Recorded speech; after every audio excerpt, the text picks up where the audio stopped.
Saan ka man dalhin ang kapalaran, iisang bayan lang sa puso mo'y laman. Pinagmulan at babalikan, konting tiis na lang, at hanggang sa araw na yan ay asal.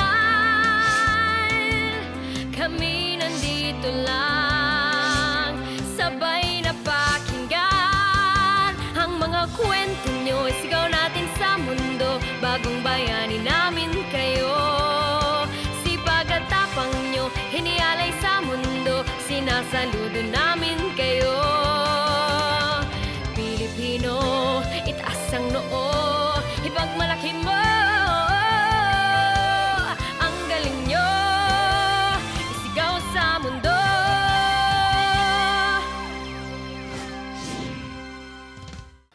Magandang gabi po mula sa Pilipinas, magandang hapon sa UK, at kung nasa ang bahagi man po kayo ng mundo, magandang araw po sa inyo. Kayo po ay nakatutok sa One Konek Special Edition. Ngayong hapon po, special na naman ang aming episode. As the title says, ako po si Rose Eclarinal. Meron po kaming special na panauhin. Kasama ko po ang buong puwersa ng One Konek. Yes, magandang hapon, magandang gabi at magandang umaga sa inyong lahat. Jean Alcantar po from London naman. Hello everyone, I'm Crystal Dias. Good afternoon. It's a lovely Sunday afternoon. I hope everyone is staying well and safe. And stay tuned po mga kababayan for another hour here in One Konek. Good afternoon, UK and Europe, and good evening, Philippines. Ako po si Kiara Gregorio, and maraming salamat po for tuning in with us here on One Konek. So our very special guest this afternoon is the newly elected Mayor of Hartsmere, ang kauna-unahang Pinay po na naluklok bilang Mayor sa United Kingdom. Panoorin po natin ito.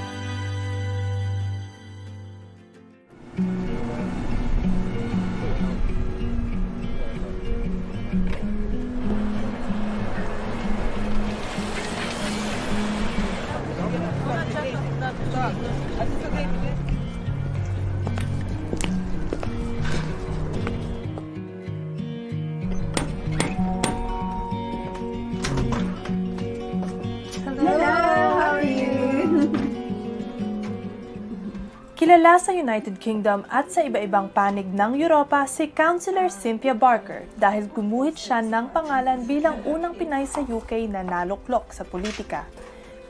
Hindi ka ako pumupunta ako. Pero ang di alam ng marami, ang kwento niya ay tulad ng maraming pamilya ng overseas Filipino. Bata pa kami. Nandito siya sa abroad, nandito kami sa Philippines. So, I haven't actually opened it. It's the first time I'm opening it. Letters from since you were a kid. Mga kwentong nakabaon sa mga sulat at litratong ito. Oo, high school graduation. Tapos ito.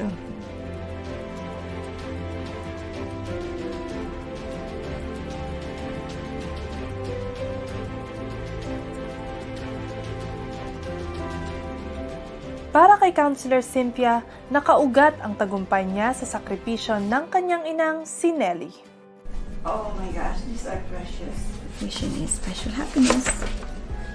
Hi, musta ka na? Teacher sa Pilipinas si Nelly Bartolome Alcantara at may 5 anak na may edad mula 11 at 3 taon ang bunso. Pero nang tumulak sa UK, idineklara niyang single siya at walang anak para makapag-abroad. Dahil sa pagkakahiwalay sa ina, hindi raw kaya ni Cynthia na gawin ito sa kanyang nag-iisang anak at mga apo. At di rin alam ng marami, bago naging servant leader si Councillor Cynthia, ay dumaan rin siya sa pagiging immature at spoiled brat. Sa kabila nito, wala raw hiniling ang ina niya kung hindi magtapos ng pag-aaral sa Pilipinas. Sa pagbisita niya sa UK noon, maraming nadiskubre si Councillor Cynthia. Ang 5 batang iniwan sa kalingan ng mga kamag-anak, umukit rin ng sariling tagumpay sa iba-ibang larangan. Graduate ng high school sa Laguna College, San Pablo City at Adamson University noong 1984 with a degree in Bachelor of Science, major in Industrial Engineering. First job ni Councilor Barker sa London ang pagiging PA ng isang kumpanya. Pumasok sa sales hanggang maging immigration advisor matapos mag-aral ng immigration law sa University of Hertfordshire at City University.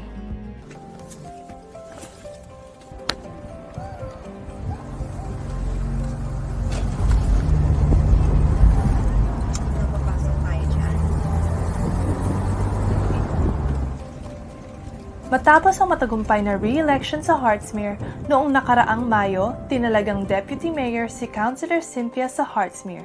Tatagal ito ng 1 taon. Di na napigil ang pag-ani ng pagkilala ng British Pinay politician. Isa siya sa 100 most influential Filipino women ng Filipino Women's Network. Ginawaran ng British Community Honours Awards at marami pang iba.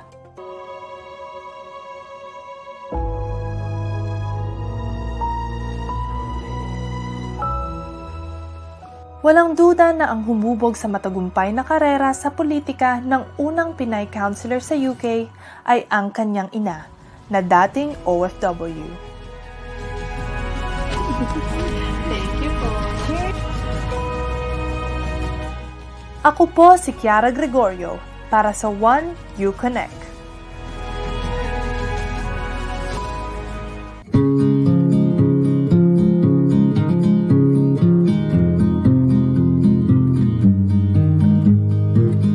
Kiara, nung na-interview natin si Cynthia, si Councilor Cynthia, she was Deputy Mayor. Now she is joining us as Mayor of Hertsmere. Welcome to our show, Cynthia Barker. Magandang hapon po.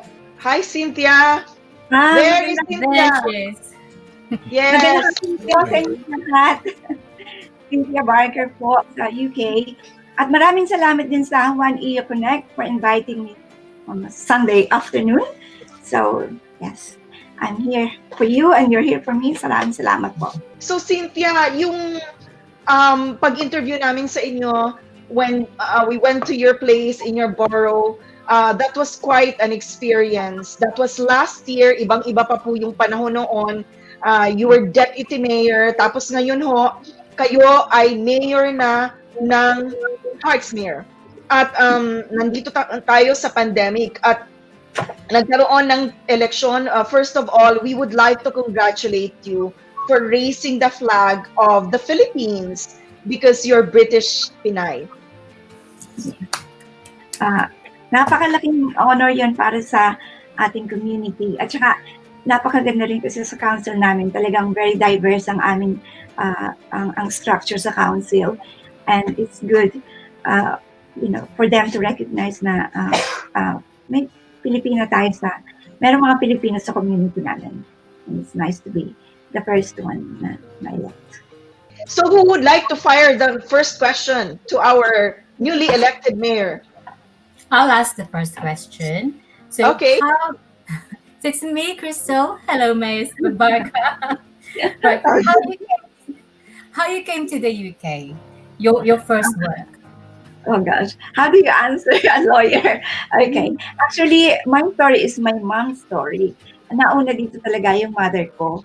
So, although ako yung na-elect ngayon, ako yung nag-benefit ng lahat ng credits. So actually, all the credits would go to my mom. Siya yung naunang nagpunta rito in the 70s, siya yung nag-sacrifice. So, 5 yung anak ng mother ko, o ng parents ko, and then, of course, for economic reasons, kailangan may mag-sacrifice at siya yung nagpunta sa UK at tatlong trabaho in one day para ma-support ang family. And then, of course, isa na kaming nag-join sa kanya sa UK.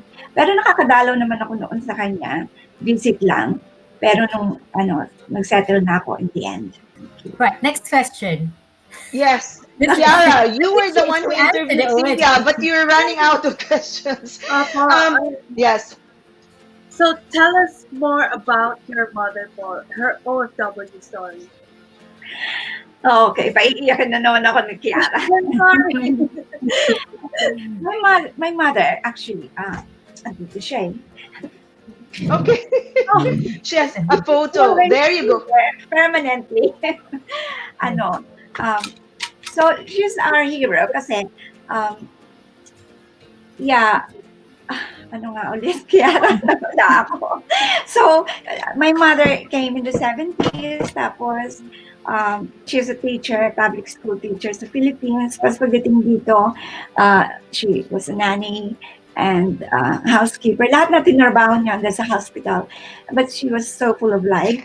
And then, lahat pinapadala sa Philippines para sa amin.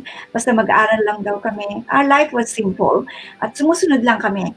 And then, of course, this time, nung ready na kami, nag-join na kami sa kanya. Pero yung story niya talagang nahirap, like all the other OFWs, mapahiwalay sa mga bata, sa pamilya, punta ka sa place na hindi mo naman tulisado, and then all you have to do is work. Natatandaan ko ang sinabi niya sa akin noon na every night, umiiyak siya talaga sa bed kasi naalala niya mga bata na lahat ng mga anak. So, yun lagi ang naaalala ko sa mother. So, Cynthia, you mentioned to us before na hindi ka agad nasabi ng mother mo sa iyo or sa pamilya ninyo yung trabaho niya sa UK? No, she didn't. Actually, I was too young. I was in elementary pa. Sabi ko, anong trabaho niyo dyan? Sabi niya, I'm a physiotherapist. I didn't know what a physiotherapist was. Sabi ko, ano yun? Sabi niya, ako yung nagtatago ng medical records ng mga pasyente. Okay. So I was telling that to all my friends. I think trabaho niya. But then, when I came to the UK, I realized she was actually in catering. So she was serving the patients ng mga pagkain nila. And then, of course, she had 2 other jobs. I see. And nalaman mo na lang na yung totoong trabaho niya when you came to the UK. Before we ask you, gusto ko munang isingit ang tanong kay Kiara because she's the youngest in our team and she was sort of assigned to do a story about you.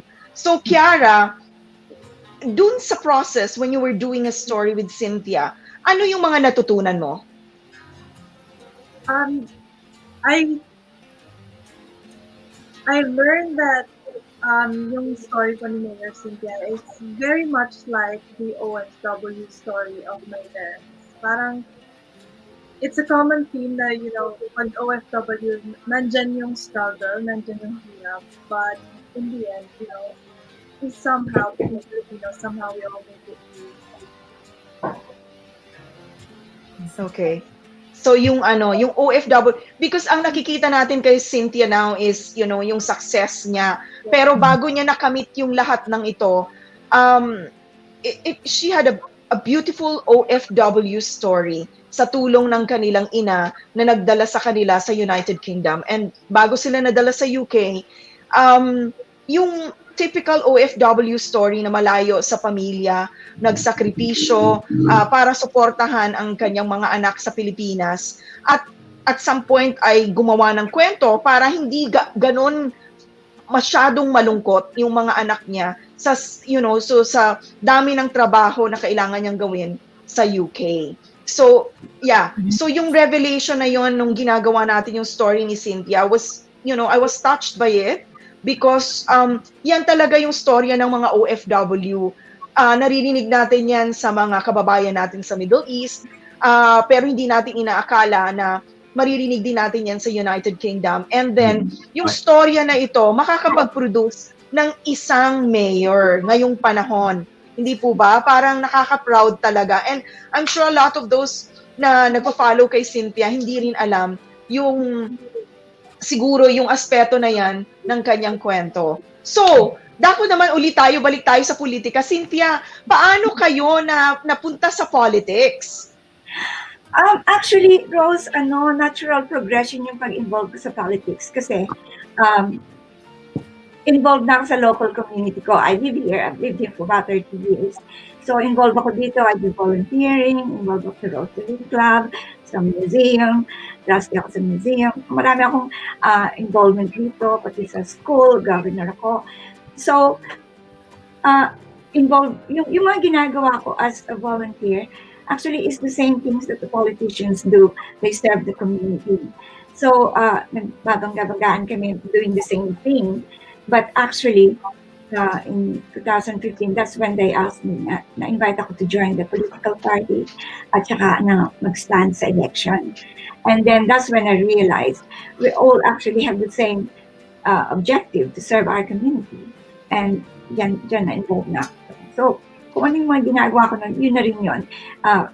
Halos wala nang bago, of course, other than the actual term politics.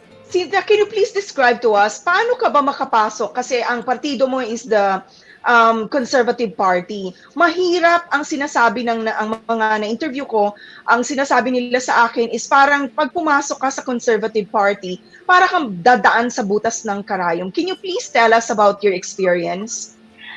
Actually, no, because the face of all politics is changing.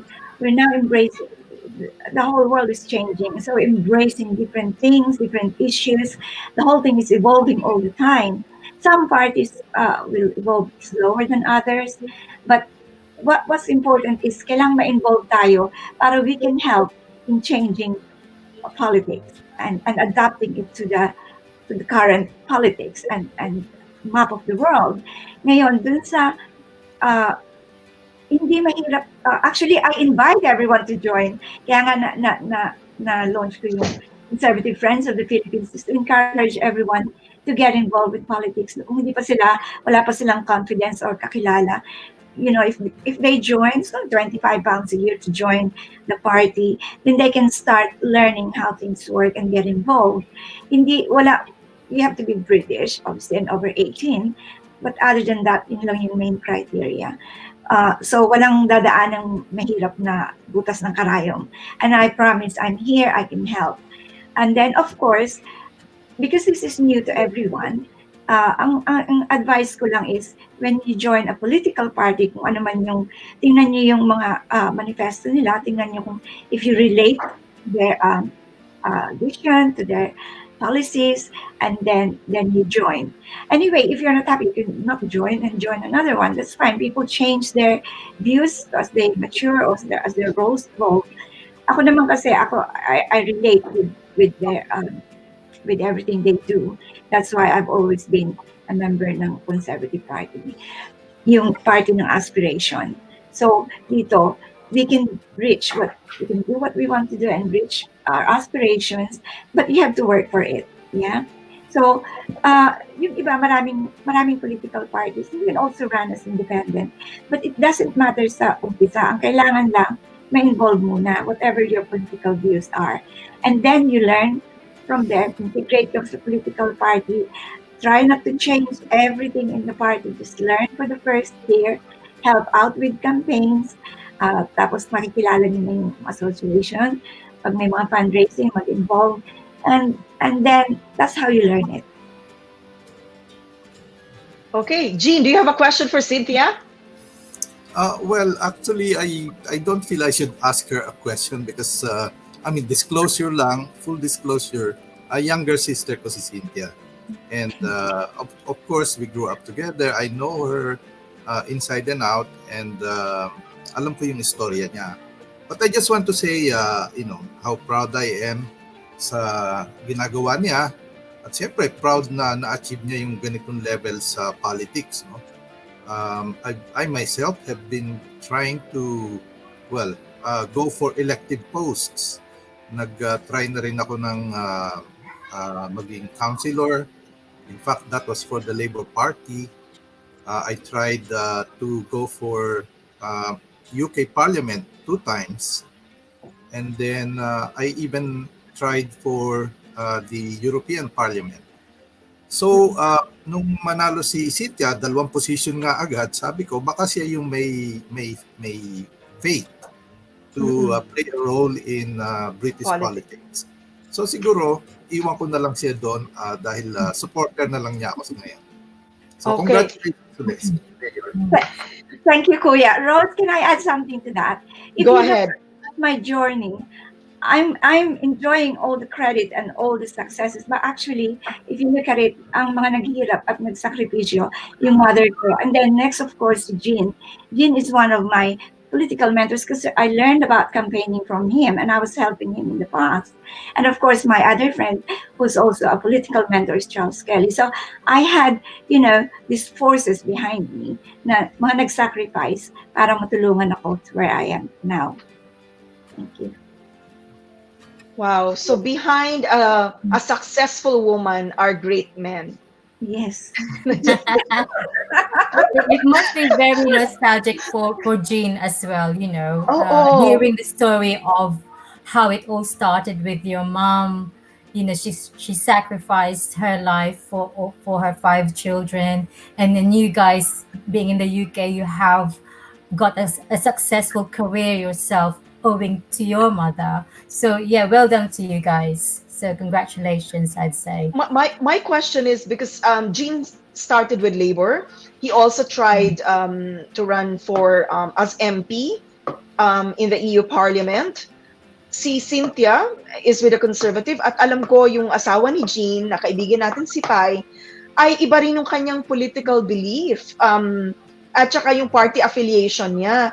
So sa pamilya ninyo na napaka-political, hindi ba kayo nagka-clash over dinner na dapat sana Pasko, bagong taon ay magsaya pero ang pinag-uusapan ninyo ay politika? We don't talk politics over dinner. Okay. I support both of them. So when Cynthia calls for campaigns and things like that, so siyempre nandun ako. And then when my wife does things, si Carmen Legarda, of course I have to be there. So na-expose ako sa iba't ibang mga ginagawa ng mga parties. But okay lang. I mean, they're part of my family and I love them and I have to do what's important to support them, di ba? Kasi yun namang success nila, kung sakali, success ng family at success ng community natin dito sa UK at sa Europe, in fact. That's true. Okay.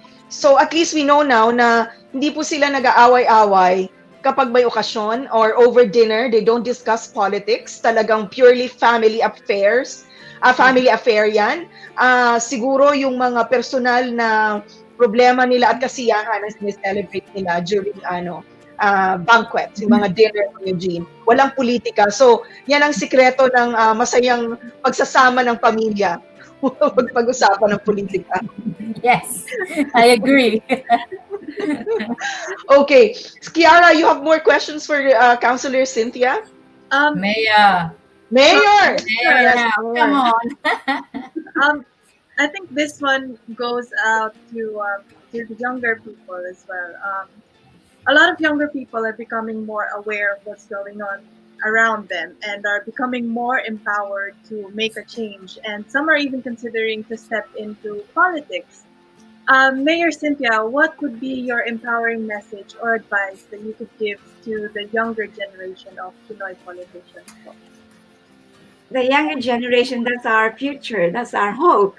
And my final message to them is, look, there's no better time to join politics but now, when the whole world is embracing everybody, every race, every faith, every, whatever your background is, they embraced all of that. So please mag-join kayo ang ating future, yung voice nyo, at saka ang mga kabataan talaga. Yeah, as Kiara said, they're so well aware. Sila talaga ang magagaling na iharap sa politics. At I hope, Kiara, you'll be one of them. We need their voice, we need their energy, we need their aspirations. I look around and I'm like, gosh, this is the time to develop them. You shouldn't be scared of politics. You should be there to be involved because our whole life is affected by politics. If we don't use our voices, then what are we, just followers? Yeah. Cynthia, if somebody from another political party, like for example Labor, would come to you for advice, would you entertain that as well? Of course. Na Pinoy, British Filipino, Oo, meron. Kasi normally they ask for advice on this. So what you don't want to do is discourage them from their belief.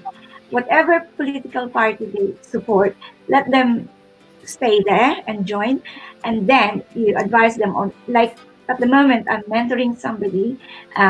Sine-check ko lang yung mga profile niya, yung leaflet niya. Pero when it comes to what he has to say, I cannot, say what he has to say.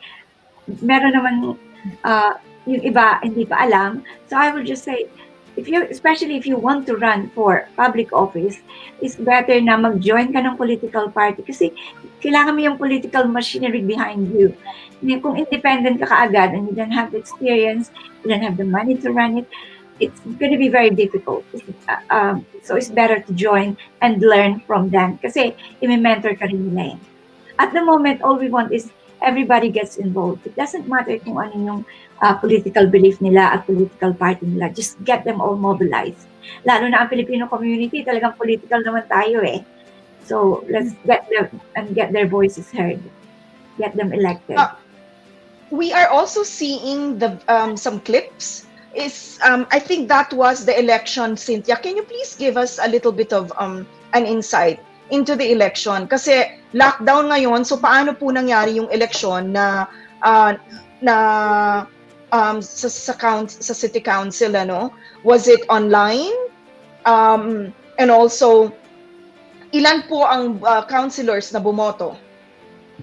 Actually, because of the lockdown na extend na yung term ng aming mayor, maging 13 months na, we expected na for the whole year, siya ng year, and I'll be extended also as deputy for another year. But then the government naman nag-announce na kailangan back to business lahat ng councils because we have to continue providing all the services. So to do that, you have to elect, it's like an AGM, you have to elect a new chairman, a new mayor. And that's why within a few weeks we had to do it and elect. We have 39 councillors sa chamber. And I'm quite lucky that nobody contested it and everyone voted for me. Normally kasi, each political party will nominate each candidate. Sa council namin, we have Conservative, Labour, and Liberal, Lib Dem.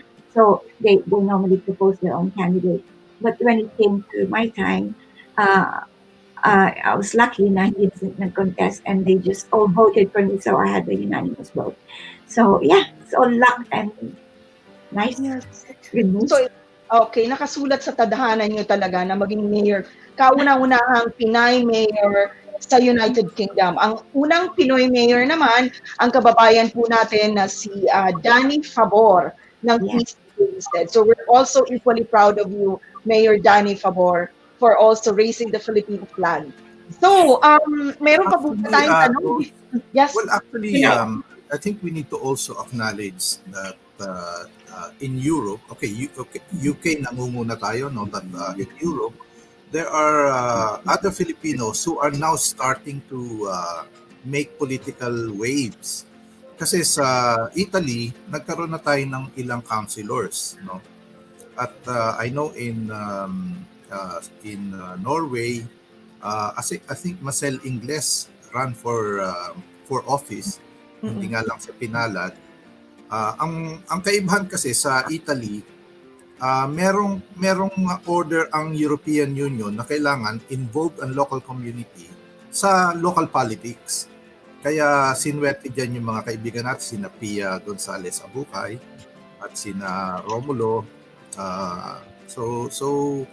At least nakikita natin na nag-i-start na ang community hindi lamang sa UK but kundi sa Europa.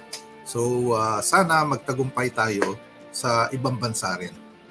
That's great. That's great news, Jean. So on that note, we will move on to our next segment para naman po magkaroon ng pagkakataon or chance ang mga kababayan natin na naka-tune in at makapagtanong sila sa ating mayor na si Cynthia. So, stay tuned po at ihanda po ninyo yung mga tanong ninyo para kay Mayor Cynthia Barker.